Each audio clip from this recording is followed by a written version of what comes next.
Shalom, selamat berjumpa kembali Bapak dan Ibu dan saudara-saudara terkasih di dalam Tuhan Yesus.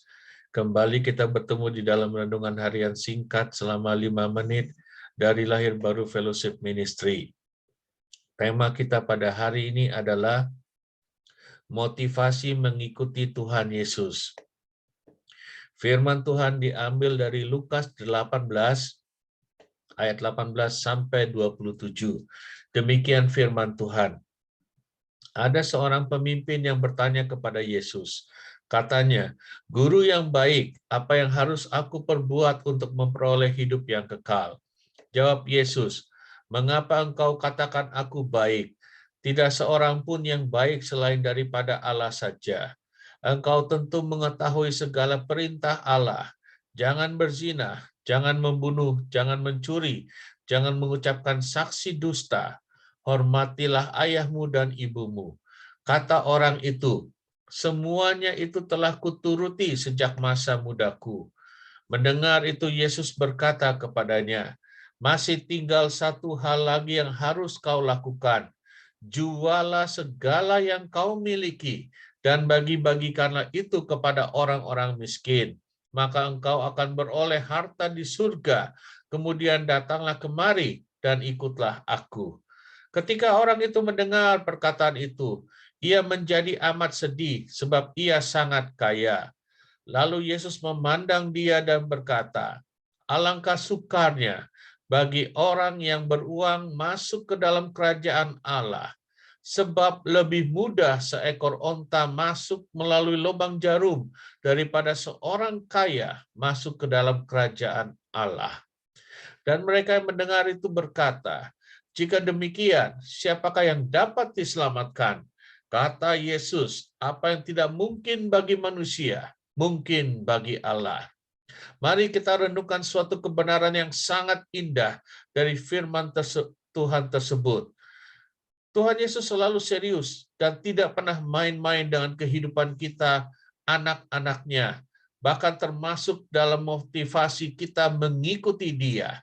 Tidak ada satupun yang bisa ditutup-tutupi di hadapannya, bahkan oleh perbuatan baik kita sekalipun. Dari firman Tuhan ini kita bisa belajar supaya kita bisa senantiasa mengevaluasi diri kita, terutama motivasi kita sesungguhnya dalam mengikuti Tuhan Yesus. Anak muda ini menyatakan bahwa Tuhan Yesus itu adalah guru yang baik, dan dia bahkan menunjukkan kepada Tuhan Yesus kesungguhan, ketekunan, dan ketaatannya dalam melaksanakan dan menturuti firman Tuhan sejak dia masih muda. Tetapi Tuhan Yesus tetap berkata kepadanya, "Masih ada satu hal yang kurang." Hari ini, mari kita renungkan kebenaran firman ini. Mari kita izinkan Tuhan Yesus untuk menyatakan hal yang sama kepada kita. Apakah masih ada hal-hal yang kurang berkenan di hatinya? Apakah masih ada hal-hal yang tidak baik, yang buruk dari kehidupan kita, yang mungkin suka melukai dan mengecewakan hatinya? Bahkan termasuk setiap motivasi-motivasi kita yang tidak baik di hadapannya. Biarlah Tuhan Yesus yang menyatakan dan menegur dan berbicara secara terus terang kepada kita. Seperti anak muda ini, Tuhan Yesus sesungguhnya bertanya kepada anak muda ini, "Apakah engkau sungguh-sungguh mengasihi aku atau dunia?" Sesungguhnya apabila anak muda ini, bahkan termasuk kita yang sudah mengikuti Tuhan Yesus sejak masih muda atau sudah lama, mari kita bertanya, apakah kita semakin mengasihi Tuhan Yesus atau cinta kasih kita kepada Tuhan semakin hambar dan sudah berubah? Tuhan Yesus meminta bukti kepada anak muda ini. Dan anak muda ini tidak sanggup melepaskan cintanya kepada dunia. Dan dia lebih memilih untuk tetap hidup di dua dunia. Artinya, di satu sisi dia tetap menjalankan kewajiban keagamaannya sebagai seorang Kristen yang terpandang baik di mata orang. Tetapi di sisi lain, dia tetap bisa menikmati kenikmatan dunia. Siapa mengikuti siapa? Anak muda ini tidak sanggup untuk mengikuti Tuhan Yesus. Dia tidak sanggup untuk melepaskan kenikmatan dunia. Kegiatan keagamaan yang telah dia lakukan dengan baik sejak masih muda, serta reputasi yang dia bangun dan membuat dia terpandang dan dia banggakan di hadapan Tuhan, mungkin telah membuat motivasi awalnya dalam mengasihi Tuhan Yesus bergeser ke arah yang lain. Jadi bukannya dia yang mengikuti Tuhan Yesus, tetapi sesungguhnya anak muda ini berharap Tuhan Yesuslah yang seharusnya senantiasa mendukung dan membenarkannya. Tuhan Yesus tidak berusaha membujuk atau mencegah kepergian anak muda ini. Semuanya berpulang kepada kita. Di mata Tuhan Yesus yang terutama adalah cinta kasih anak-anaknya yang benar-benar tulus dan segenap hati kepadanya. Firman Tuhan bukanlah hanya sekedar ayat yang kita baca, doakan, atau dihafalkan.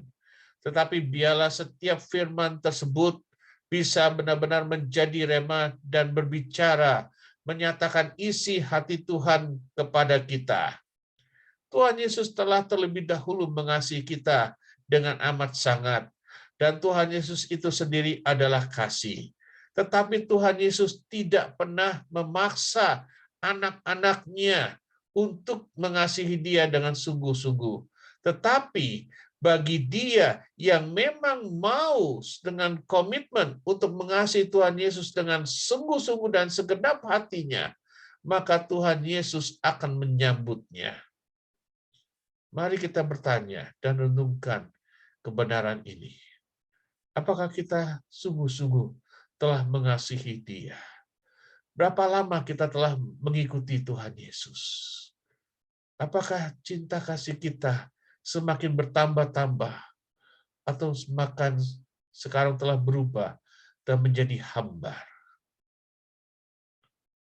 Tuhan Yesus berkata, apa yang tidak mungkin bagi manusia, mungkin bagi Allah. Selama kita tetap belajar, mau berkomitmen untuk menjaga hati kita dan motivasi kita dalam mengasihinya dan mengikuti Dia, maka saya percaya Tuhan Yesus sendiri yang senantiasa akan menyertai, memelihara, menjaga, dan memberkati kita. Dia tidak akan pernah sedetik pun meninggalkan kita. Kasih-Nya kepada kita tidak pernah berkurang, tidak pernah berubah, selalu kekal dan abadi, dan selalu baru setiap hari.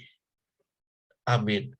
Tuhan Yesus selalu mengasihi, menyertai, dan memberkati Anda berlimpah-limpah, serta tidak pernah sedetik pun meninggalkan Anda. Selamat beraktivitas.